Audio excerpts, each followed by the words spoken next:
बिहार के पूर्व सीएम और भारत रत्न स्वतंत्रता सेनानी कर्पूरी ठाकुर की जयंती आज।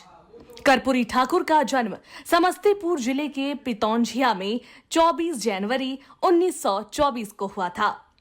पितौंझिया गांव को अब कर्पूरी ग्राम के नाम से जाना जाता है। कर्पूरी ठाकुर का जन्म नाई जाति में हुआ था। पिता का नाम गोकुल ठाकुर और माता का नाम रामदुलारी देवी था।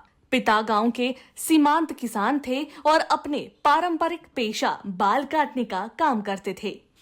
उन्होंने 1940 में मैट्रिक की परीक्षा पटना विश्वविद्यालय से द्वितीय श्रेणी में पास की।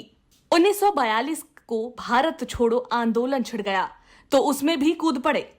परिणाम स्वरूप 26 महीने तक भागलपुर के कैंप जेल में जेल यातना भुगतने के उपरांत 1945 में रिहा हुए। 1948 में आचार्य नरेंद्र देव और जयप्रकाश नारायण के समाजवादी दल में प्रादेशिक मंत्री बने। 1967 के आम चुनाव में कर्पूरी ठाकुर के नेतृत्व में संयुक्त सोशलिस्ट पार्टी बड़ी ताकत के रूप में उभरी। 1970 में उन्हें बिहार का मुख्यमंत्री बनाया गया।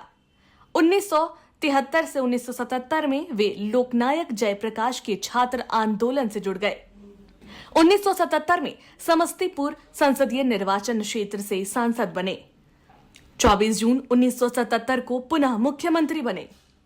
उनका सादा जीवन, सरल स्वभाव, स्पष्ट विचार और अदम्य इच्छा शक्ति बरबस की लोगों को प्रभावित कर देती थी। कर्पूरी ठाकुर दूरदर्शी होने के साथ साथ एक ओजस्वी वक्ता भी थे। आजादी के समय पटना की कृष्णा टॉकीज हॉल में छात्रों की सभा को संबोधित करते हुए एक क्रांतिकारी भाषण दिया था उन्होंने, जिसमें कहा था, हमारे देश की आबादी इतनी अधिक है कि केवल थूक फेंक देने से अंग्रेजी राज बह जाएगा। इस भाषण के कारण उन्हें दंड भी झेलनी पड़ी थी। कर्पूरी ठाकुर का चिर परिचित नारा था, 100 में 90 शोषित है, शोषितों ने ललकारा है, धन धरती और राजपाट में 90 भाग हमारा है। अधिकार चाहो तो लड़ना सीखो, पग पग पर अड़ना सीखो, जीना है तो मरना सीखो। लोकनायक जयप्रकाश नारायण और समाजवादी चिंतक डॉक्टर राम मनोहर लोहिया इनके राजनीतिक गुरु थे। राम सेवक यादव और मधु लिमये जैसे दिग्गज साथी थे। इन्होंने ही बिहार में पिछड़ा वर्ग के लोगों को सरकारी नौकरी में आरक्षण की व्यवस्था 1977 में की। 1967 में अपने उप मुख्यमंत्री कार्यकाल में मैट्रिक परीक्षा पास करने के लिए अंग्रेजी की अनिवार्यता को समाप्त कर दिया। उनकी ईमानदारी के कई किस्से आज भी बिहार में आपको सुनने को मिलते हैं। कर्पूरी ठाकुर जब राज्य के मुख्यमंत्री थे तो उनके रिश्ते में उनके बहनोई उनके पास नौकरी के लिए गए थे। तब उन्होंने 50 रुपए निकाल कर दिए और कहा, जाइए उस तरह आदि खरीद लीजिए और अपना पुश्तैनी धंधा आरंभ कीजिए।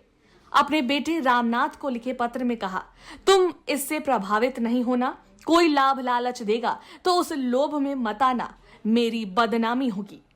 1952 से लगातार विधायक रहे, पर अपने लिए उन्होंने कहीं एक मकान तक नहीं बनवाया। अपने बेटे की शादी में अपने मंत्रिमंडल के किसी सदस्य को आर्थिक अभाव में आमंत्रित नहीं किया था। मुख्यमंत्री पद पर रहने के बावजूद फटा कुर्ता, टूटी चप्पल और बिखरे बाल कर्पूरी ठाकुर की पहचान थे। पूर्व प्रधानमंत्री चंद्रशेखर ने एक बार उनके कुर्ते के लिए चंदा इकट्ठा किया था। एकत्र कुछ 100 रुपए को लेकर कहा कि इसे मैं मुख्यमंत्री राहत कोष में जमा करा दूंगा। उनका भाषण आडंबर रहित, ओजस्वी, उत्साहवर्धक और चिंतन परक होता था। कोई गुमराह करने की कोशिश करता था तो वे जोर से झल्ला उठते थे और क्रोध से उनका चेहरा लाल हो उठता था। विषम परिस्थितियों में भी शिष्टाचार और मर्यादा की लक्ष्मण रेखाओं का उन्होंने कभी उल्लंघन नहीं किया। कुछ लिखते समय ही कर्पूरी ठाकुर को नींद आ जाती थी। नींद टूटने के बाद वे ठीक उसी शब्द से लिखवाना शुरू करते थे जो लिखवाने के ठीक पहले वे सोए थे। कर्पूरी ठाकुर का निधन 64 साल की उम्र में 17 फरवरी 1988 को दिल का दौरा पड़ने से हुआ था। वर्ष 2024 में देश की सबसे बड़ी उपाधि भारत रत्न से सम्मानित किया गया। कर्पूरी ठाकुर के निधन के बाद हेमवंती नंदन बहुगुणा उनके गांव गए थे।